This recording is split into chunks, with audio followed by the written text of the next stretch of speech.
जीवन की सच्चाई है कि बुरे वक्त में इंसान अपनी सोचने समझने की शक्ति को खो देता है और मान लेता है कि उसके जीवन में अब कुछ अच्छा नहीं होगा।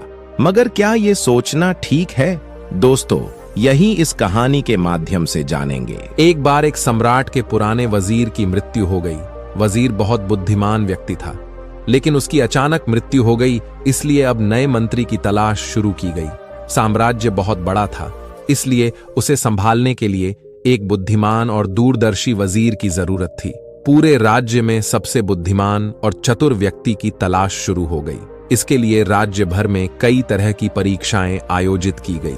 पूरे राज्य से विचारशील और बुद्धिमान व्यक्तियों को चुना गया और फिर उनकी और भी कठिन परीक्षाएं ली गई और अंत में केवल 3 चुने हुए व्यक्तियों को राजधानी लाया गया ताकि सम्राट उनकी अंतिम परीक्षा ले सके। उन तीनों को एक कमरे में रखा गया और इसकी घोषणा स्वयं सम्राट ने की थी कि कल उनकी अंतिम परीक्षा ली जाएगी और जो इसमें उत्तीर्ण होगा उसे राज्य का वजीर घोषित कर दिया जाएगा। परंतु आश्चर्य की बात थी कि शाम होते होते यह बात सारी राजधानी में फैल गई। सम्राट कल कौन सी परीक्षा लेने वाला है? सारे शहर में इसी बात की चर्चा होने लगी, क्योंकि सम्राट एक बहुत ही अजीब परीक्षा लेना चाहता था। कल सुबह उन तीनों को महल के एक बड़े कमरे में बंद कर दिया जाएगा और एक बड़ा ताला लगा दिया जाएगा। उस कमरे का दरवाजा, वह ताला उस राज्य के कारीगरों, गणितज्ञों और इंजीनियरों द्वारा बनाया गया था। उस ताले पर कोई चाबी नहीं थी, केवल कानून पर गणित के कुछ अंक लिखे हुए थे और उन अंकों में कोई पहेली छिपी हुई थी। जो उस पहेली को हल कर लेगा वही उस ताले को खोल पाएगा। धीरे धीरे यह बात उन तीनों तक पहुंच गई कि कल उन तीनों को एक कमरे में बंद कर दिया जाएगा और वहां ताला लगा दिया जाएगा। इसकी कोई चाबी नहीं है, बस उस ताले पर गणित के कुछ नंबर लिखे हुए हैं जिसमें एक पहेली छिपी हुई है। उन तीनों में से जो भी उन नंबरों का उपयोग करके पहेली को हल करेगा और सबसे पहले दरवाजा खोलेगा और कमरे से बाहर आ जाएगा, उसे वजीर बना दिया जाएगा। यह सुनते ही 3 में से 2 बाजार की ओर भागे और ताले के बारे में जितनी भी गणित की किताबें मिल सकती थीं वे सब ले आए और उनका अध्ययन करने लगे। लेकिन तीसरा सबसे अजीब था। वह न तो कहीं गया और न ही कोई किताब लाया और अंधेरा होते ही सो गया।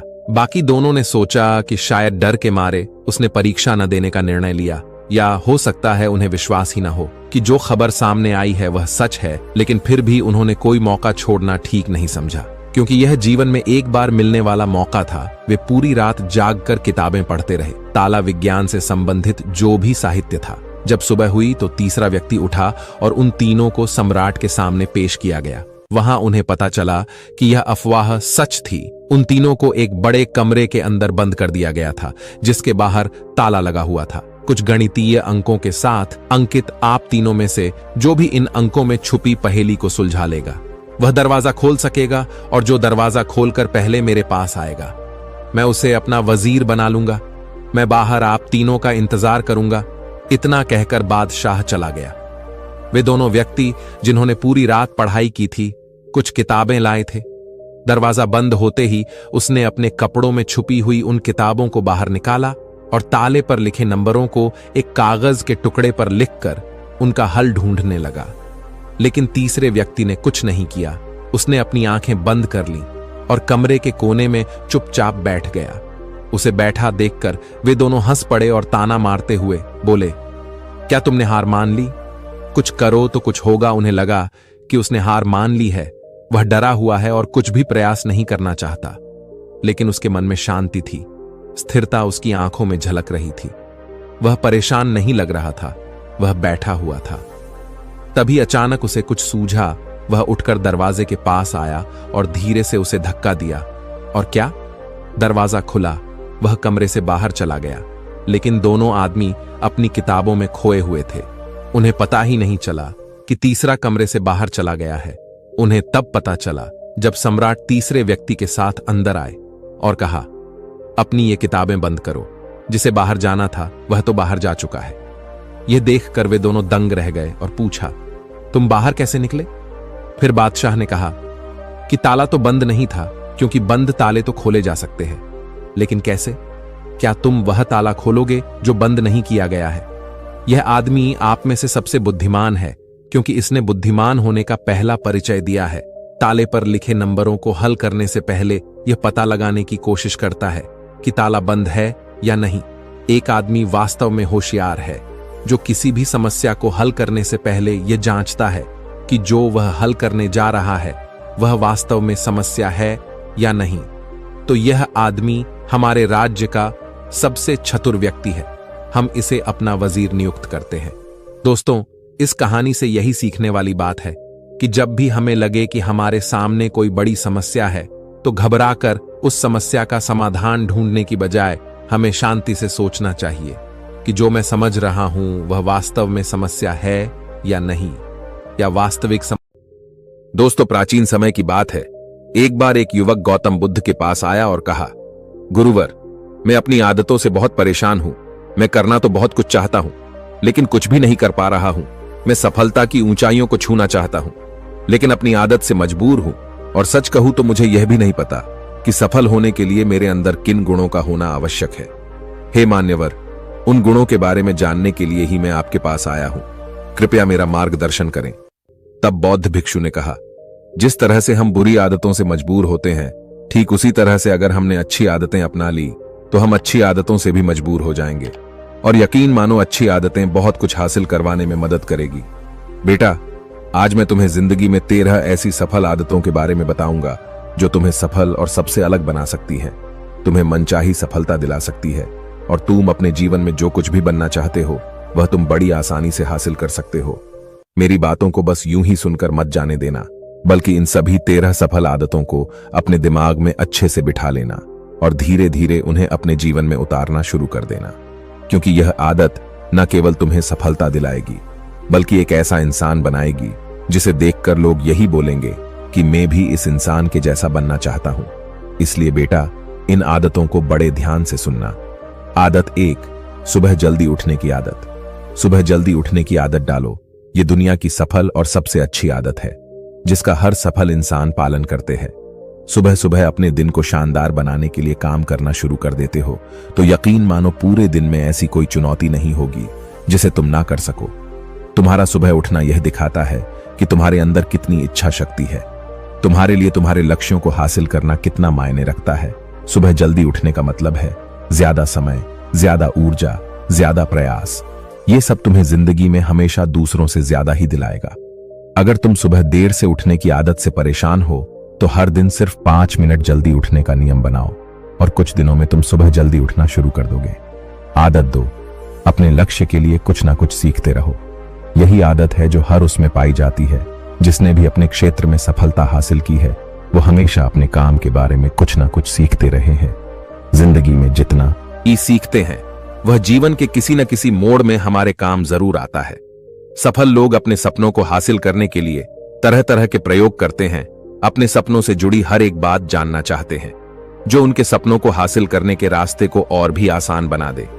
दुनिया में ज्ञान की कोई कमी नहीं है, लेकिन जिस क्षेत्र में तुम्हारा लक्ष्य हासिल करना चाहते हो उससे जुड़े ज्ञान को लेने के लिए हमेशा उत्सुक रहो। हो सकता है तुम कोई ऐसी चीज सीख जाओ जो तुम्हें इतना हासिल कर दे जितना तुमने सोचा भी ना हो। इसके लिए हमेशा एक बच्चा बनकर सीखना पड़ेगा। आदत 3, सुनो ज्यादा और बोले कम। हमारे पास 2 कान और 1 मुंह है। ऐसा इसलिए है ताकि हम सुने ज्यादा और बोले आधा। सुनने वाले कभी नुकसान में नहीं रहते। सुनने वाले को हमेशा कुछ ना कुछ सीखने को ही मिलता है। कम बोलने का मतलब है ऊर्जा का कम बर्बाद होना, लोगों के मुंह ज्यादा ना लगना, किसी के सामने हल्का नहीं बनना, किसी से बेवजह की बहस नहीं करना। कम बोलने और ज्यादा सुनने वाले लोग बहुत ज्यादा फायदे में रहते हैं। जो व्यक्ति कम बोलता है उसके अंदर गहराई से सोचने की क्षमता बहुत ज्यादा होती है। जब व्यक्ति कम बोलता है तो वह अपने भीतर से जुड़ा रहता है। उसके भीतर के विचार इतने ताकतवर होते हैं जो किसी भी मंजिल को अपने घुटनों तक लाने के लिए मजबूर कर सकते हैं। आदत 4, असहमत होना और मना करना सीखो। सफलता की सूची में चौथी आदत है असहमत होना और मना करना सीखो। आप कोई कठपुतली नहीं है जो लोगों की हर बात पर हां में हां मिलाते रहो। तुम एक अलग इंसान हो, तुम्हारे अलग सपने हैं तो तुम्हारे सिद्धांत भी अलग ही होंगे। तुम्हारी मंजिल अलग है तो तुम्हारा रास्ता भी अलग ही होगा। अगर कोई चीज तुम्हें पसंद नहीं है, यह जरूरी नहीं है कि जो तरीका दूसरों के लिए काम कर रहा है वह तुम्हारे लिए भी काम करेगा। अगर तुम भी औरों का तरीका इस्तेमाल करोगे तो औरों की तरह बन जाओगे। तुम इस दुनिया के सबसे अलग इंसान हो, तुम्हारे जैसा और कोई भी नहीं है। इसीलिए तुम्हें असहमत होने का पूरा हक है, अपनी बात रखने का पूरा हक है और ना बोलने का हर उस काम को, हर उस बात को जो तुम्हारे सपनों के लिए, तुम्हारे लक्ष्यों के लिए ठीक नहीं है। अगर तुम्हारा मन नहीं है मित्रों के साथ घूमने जाने का, तो उन्हें मना करना सीखो। अगर तुम्हें किसान नहीं व्यापारी बनना है, तो घर वालों से बोलो कि मुझे किसान नहीं व्यापारी बनना है। जबरदस्ती ज्यादा दिनों तक नहीं चल पाती और ना ही कुछ हासिल करके देती है। जहां जरूरत हो वह मना करना सीखो, क्योंकि मना करने से तुम कुछ समय के लिए तो दूसरों की नजर में बुरा बन सकते हो, लेकिन खुद की नजरों में और आने वाले समय की नजरों में कभी गलत नहीं बनोगे। ज्यादातर लोग तो जीवन में सिर्फ इस डर से कुछ नहीं कर पाते क्योंकि लोग क्या कहेंगे। अगर असफल हो गया तो लोग मुझ पर हंसेंगे। असल में ज्यादातर लोग जीवन खुद के लिए नहीं बल्कि दूसरों के लिए जीते हैं, दूसरों की राय पर जीते हैं और जीवन भर दुखी रहते हैं। आदत 5, सही तरीके से जोखिम लेना सीखो। आगे बौद्ध भिक्षु ने कहा, 13 सफल आदतों की सूची में 5वीं आदत है सही तरीके से जोखिम लेना। जिंदगी में सबसे बड़ा जोखिम है कोई रिस्क ही ना लेना। अगर तुम सही काम में जोखिम नहीं ले रहे हो तो तुम अपनी जिंदगी को जोखिम में डाल रहे हो। जोखिम ले रहे हो जिंदगी को बर्बाद करने का या फिर वहीं अटके रहने का जहां पर अभी तुम हो। मन से सही चीजों के लिए जोखिम लेने का डर हटा दो, लेकिन तुम्हारा मकसद सिर्फ सुरक्षित रहकर मौत के दरवाजे तक पहुंचना नहीं है, बल्कि एक योद्धा की तरह हर चुनौती को धूल चटाकर, जोखिम लेकर, एक विजेता का ताज पहनकर मौत के दरवाजे तक पहुंचना है।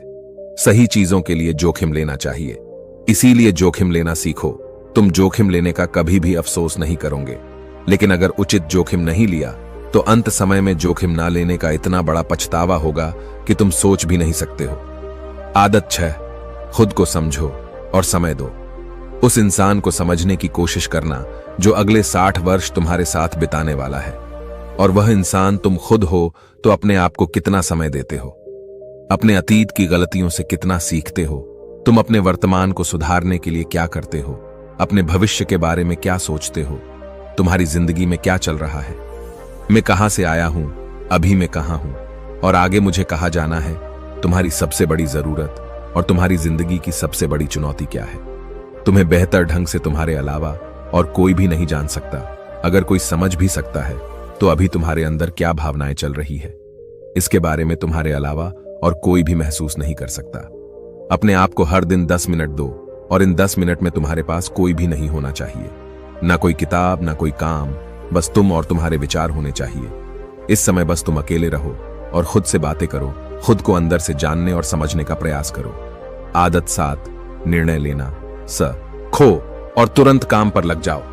ऐसे कितने काम हैं जो आज तक टालते आ रहे हो, ऐसे कितने निर्णय हैं जिन्हें लेना आज तुम्हारे लिए बहुत जरूरी है, लेकिन तुम निर्णय लेना ही नहीं चाहते, उन्हें टालते रहते हो। ज्यादातर लोग निर्णय नहीं ले पाते, उन्हें इस काम को करना है या नहीं, इस संबंध में रहना है या नहीं, व्यापार करना है या नौकरी करनी है। इस तरह लोग निर्णय नहीं ले पाते और उलझे रहते हैं। निर्णय लेना सीखो। कोई भी निर्णय ना लेने से बेहतर है कि कोई एक निर्णय लो और उस निर्णय को सही साबित करने का प्रयास करो, और जब एक बार निर्णय ले लो तो तुरंत काम पर लग जाओ। जितने भी दुनिया के सबसे सफल लोग हैं, उनका निर्णय लेने और उस पर काम करने के बीच का समय लगभग 0 होता है। आदत 8, समय की कीमत करना सीखो। जिंदगी बदल देने वाली 13 सफल आदतों में से 8वीं आदत है समय की कीमत करना। समय एकमात्र ऐसी चीज है जो लगातार कम होता रहता है, वह भी एक समान रफ्तार से। कभी भी इसके कम होने की गति धीमी नहीं पड़ती। समय पर किसी भी चीज का, किसी भी घटना का कोई फर्क नहीं पड़ता। समय एक ऐसी चीज है जिसको सिर्फ तुम देख सकते हो, ना ही उनके पीछे दौड़ सकते और ना ही उससे आगे जा सकते हो। आज तुम्हारी जिंदगी में जो भी चल रहा है, तुम्हें उसका सामना करना ही पड़ेगा। इसलिए समय के साथ चलना सीखो और आज तुम्हारे लिए जो जरूरी है उसे करते हुए आगे बढ़ते जाओ, क्योंकि समय के बहाव में अगर तुम एक बार पीछे छूट गए तो फिर चाहे कितनी ही दौड़ लगा लो, वह पहले वाली बात तो कहीं नहीं हो पाएगी। जो हो रहा है वह निश्चित रूप से कुछ ना कुछ खो रहे हो, और जो जाग रहा है लगातार भाग रहा है। हम जैसे ही पैदा होते हैं उसी क्षण से हमारे समय की उल्टी गिनती शुरू हो जाती है। इसलिए समय को बर्बाद मत करो, उसकी कीमत को समझो और खुद को जानने में लगाओ। आदत 9, फालतू की झंझट को नजरअंदाज करना सीखो। सफल आदतों की सूची में 7वीं आदत है फालतू की झंझट को नजरअंदाज करना। हमारे पास समय कम है और एक निश्चित मात्रा में ऊर्जा है। अगर हम इसे हर तरह की छोटी छोटी बातों और बेमतलब के कामों में लगाते रहेंगे तो हमारी ऊर्जा बैठी रहेगी। हम कभी भी इसे अपने लक्ष्य की ओर एकत्रित नहीं कर पाएंगे और लक्ष्य को हासिल करने से चूक जाएंगे। ज्यादातर लोगों की गलती भी यही है कि वह हर चीज हर काम में खुद को सम्मिलित करने की कोशिश करते हैं, जिससे उनकी ऊर्जा घट जाती है और वह कुछ भी महत्वपूर्ण नहीं कर पाते। इसीलिए जो काम जरूरी नहीं है, जो दूसरे कर सकते हैं, उसे दूसरों को सौंप दे। अपना सारा समय अपने महत्वपूर्ण कामों में लगाओ। आदत 10, दूसरों की मदद करे। एक जिम्मेदार इंसान बहुत सारे काम को लेकर चलता है, साथ ही साथ वह दूसरों की मदद भी करता है। दूसरों के दुखों को कम करने का प्रयास करो। लोगों के चेहरे पर मुस्कान लाने का प्रयास करो। एक सफल व्यक्ति पूरी तरह से सफल तभी कहलाता है जब अपने साथ साथ अपने देश का और समाज का भी भला करें। इसीलिए लोगों की मदद करो, भलाई के काम करो और समाज में अच्छा उदाहरण पेश करने का प्रयास करो। बौद्ध